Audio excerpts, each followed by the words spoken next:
안녕하십니까. 5월 23일 목요일 말씀 묵상 시작하겠습니다. 민수기 6장으로 넘어갑니다.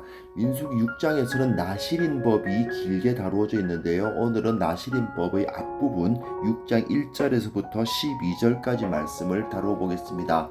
나실인 규정은 사실은 우리들에게 상당히 중요한 규정이기도 하고 이후의 성경을 이해하는 데에도 많은 지식을 주기 때문에 좀 관심을 가지고 살펴보았으면 합니다. 자, 다시 한번 우리가 이스라엘의 핵심 가치에 대해서 우리가 잊지 않았으면 좋겠습니다. 거룩함과 정결함이 이스라엘의 핵심 가치입니다. 지금 이스라엘은 가나안 땅을 정복해 가기 위해서 전쟁 준비를 하고 있지만 그들은 어떤 폭력을 준비하고 있지 않습니다. 폭력이 아니라 거룩함과 정결함을 준비하고 있어요. 즉 가나안 정벌은 거룩함으로 이루는 거죠. 그래서 민수기 5장과 6장은 이스라엘이 앞에서 그 4장까지는 이제 이스라엘이 이렇게 그 진영을 갖추었다 하는 이야기가 나오고 5장 6장은 이제 그 이스라엘이 가장 중요한 핵심적인 가치, 즉 그 거룩함을 주장하는데 그 실제적인 예를 두 가지 제시하는 것이 있다면 그 가정생활에서 가장 기초적인 가장 낮은 수준이라고 해도 되고 일반적인 수준이라고 할 수 있는데 여하튼 그 기초적인 수준에서의 거룩함을 보여준다면 나실인 이 규례는 정말 고차원적인 그리고 영웅적이라고 할 수 있을 그런 모습을 보여주는 거라고 할 수가 있습니다. 이 나실인이라는 말은 나지르라는 그 히브리어에서 왔는데요. 서원, 구별, 받쳐짐 이런 뜻으로 보통 쓰인 단어고요. 그래서 이 사람들은 제사장급을 거의 대제사장급입니다. 그 정도의 거룩함을 실천하는 사람들입니다. 일반적인 사람이에요. 즉 레위 지파가 아님에도 불구하고 내가 거룩하게 어느 정도로 제사장 정도로 그렇게 거룩하게 살겠다고 서원하는 사람들이죠. 일반적으로는 이제 한시적으로 긴 기간을 하지는 않았을 것 같고요. 물론 어떤 사람들은 내가 10년을 하겠다, 20년을 하겠다 이런 사람이 있었을 수도 있겠지만 여하튼 자기 나름대로의 그 서원하는 기간이 있었을 것입니다. 1년간, 2년간 이런 식으로요. 그래서 자기를 구별해서 주님 앞에 드리겠다 이 말이죠. 그래서 그러니까 이 나실인이 될 수 있었기 때문에 이스라엘 백성들은 누구나 그 거룩함을 실천할 수 있었던 겁니다. 물론 그 거룩함을 실천하는 것이 쉬운 일이 아니지만 그 당시는 이제 종교적인 어떤 그 가치가 중심을 두고 있는 사람들 아닙니까? 그러니까 제사장들만 보고 저 사람들 거룩한 사람들이고 우리는 안 거룩하고 이렇게 느낄 수 있는데 그러나 저들만 거룩해질 수 있는 사람들이 아니고 누구라도 나실인으로서 서원을 하면 제사장급, 대제사장급의 거룩함을 자기도 그런 거룩함을 이제 실천할 수 있었던 거죠. 여호와께서 모세에게 말씀하여 이르시되 이스라엘 자손에게 전하여 그들에게 이르라 남자나 여자가 특별한 서원 곧 나실인의 서원을 하고 자기 몸을 구별하여 여호와께 드리려고 하면 포도주와 독주를 멀리하며 포도주로 된 초나 독주로 된 초를 마시지 말며 포도즙도 마시지 말며 생포도나 건포도도 먹지 말지니 자기 몸을 구별하는 모든 날 동안에는 포도나무 솟아는 씨나 껍질이라도 먹지 말지며 나실인의 서원을 하라고 되어 있는데요. 이 서원은 남자뿐 아니라 여자도 가능했습니다. 기한을 정했겠죠. 근데 제사장급입니다. 제사장들도 사실은 포도주나 술을 마셔도 됐어요. 이 당시에는. 다른 그것을 금하는 규정이 없는데, 그러나 그 성소에 들어올 때는 안 되죠. 성소에 들어올 때는 포도주나 속주, 술을 마시면 안 되지 않습니까?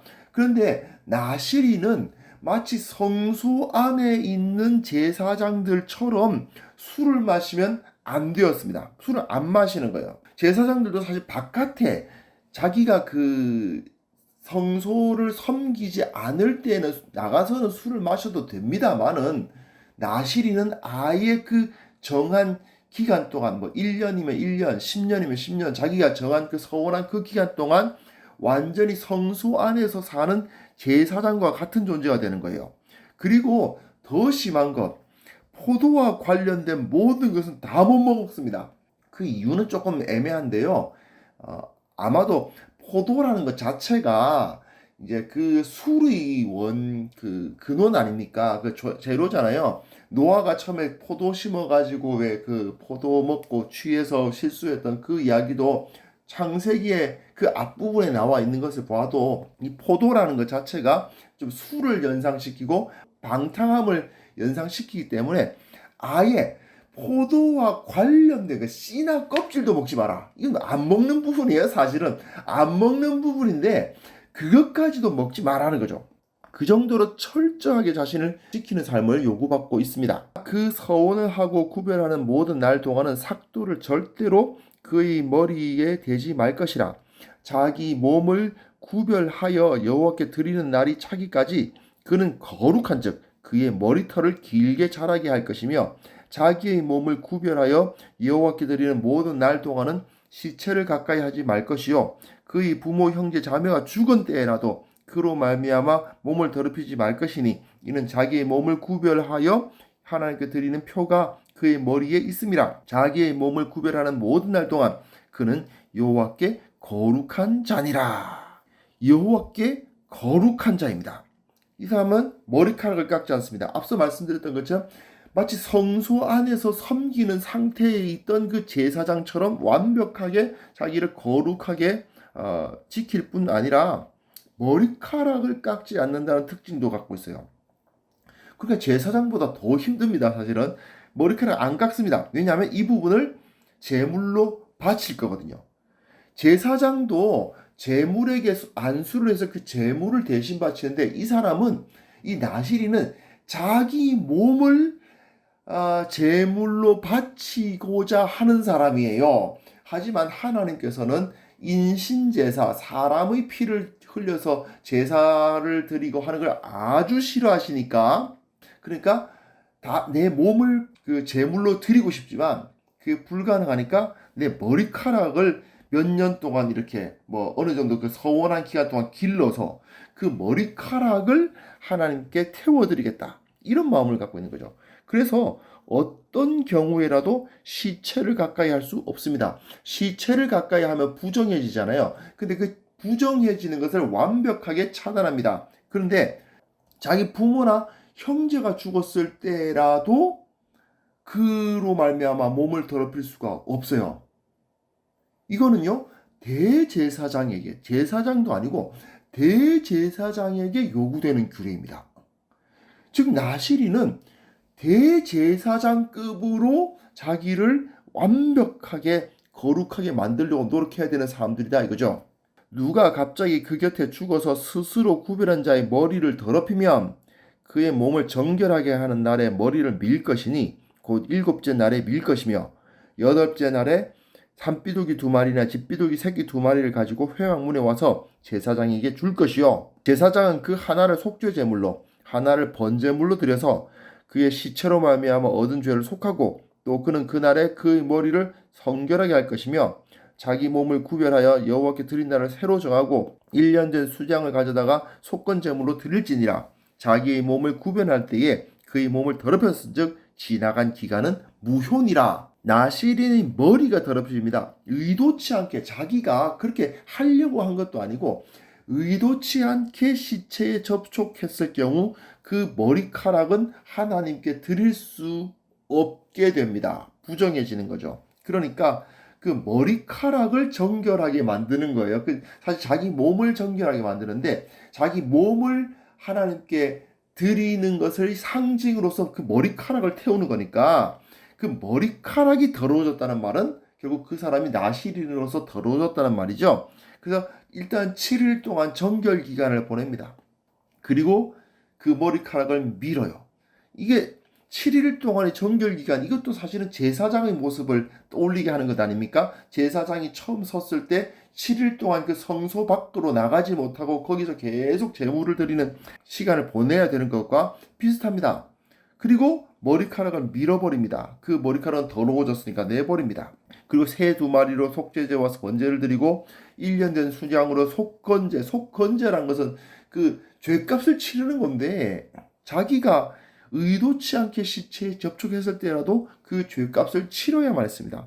그리고 서원한 기간만큼, 그러니까 내가 2년을 서원해서 이 머리카락을 주님께 드리겠습니다 했는데 만약에 시체를 만졌다.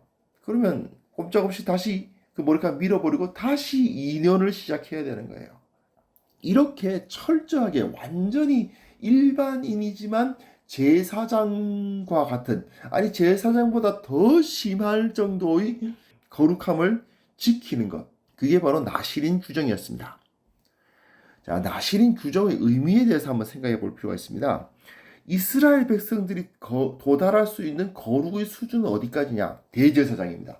대제사장은 이스라엘의 최고 정점에 있는 가장 거룩한 자로 여겨질 자인데, 그런데 이스라엘 백성 중 누구라도 그 마음에 헌신하는 마음만 있다면 누구라도 대제사장의 거룩함에 도달할 수 있었던 거죠. 모든 사람이 다 그 마음에 열심과 하나님을 사랑하는 마음이 있다면 대제사장급의 거룩함을 인정받을 수가 있었던 겁니다. 그래서 하나님을 사랑하는 사람이라면 누구나 대제사장과 같은 수준의 삶을 삶으로써 하나님께 영광을 돌릴 수 있었던 거죠. 나실인은요, 이스라엘의 영웅이에요. 이스라엘의 능력은 다시 한번 말씀드리지만 완력이 아닙니다. 금력, 그런 게 아니에요. 거룩함입니다. 이스라엘은 거룩하기 때문에 그 힘을 발휘해요. 그래서 나중에 그 사사기나 사무엘에서 보면 삼손, 사무엘 이런 사람들이 날 때부터 뭐 나실인 뭐 이런 사람들이잖아요. 그러니까 그 민족을 구원하는 영웅이 되죠. 이방 나라에서는 보통 영웅은 어떤 사람들입니까? 뭐 삼국지 관우장비 뭐 이런 식으로 엄청나게 몸이 커다랗고 큰 완력을 가지고 싸움을 잘하는 사람이나, 또는 현대에 오면 보통 영웅들은 돈이 많은 사람들이에요. 네. 그런데 이스라엘의 영웅은 완력이 아니라, 그런 세상적인 힘이 아니라 거룩함을 갖는 사람들인 거죠. 즉 날 때부터 나실인이어서 완벽한 그 거룩함을 갖는 사람, 그 사람이 하나님 나라의 나실인으로서 영웅이 되는 겁니다.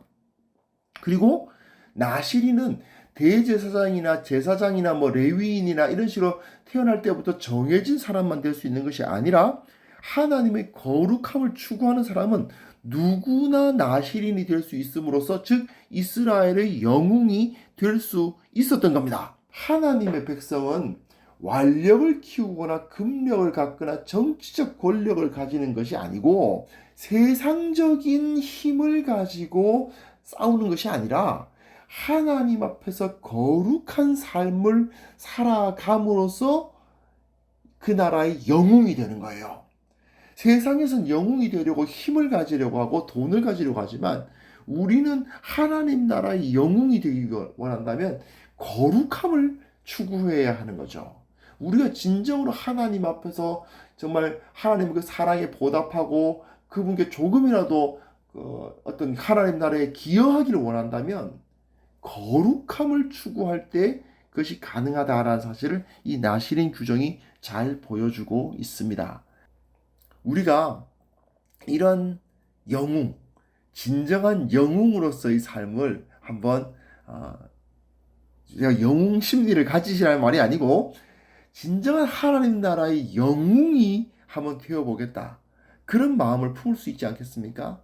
그렇기 위해서 우리가 하나님께 순종하고 진정한 거룩한 삶을 추구한다면 하나님께서 우리를 사용해서 그 일을 이루실 것입니다. 이 사실을 믿고 좀 더 내가 거룩해지기 위해서 노력하는 우리 모두가 되었으면 좋겠습니다.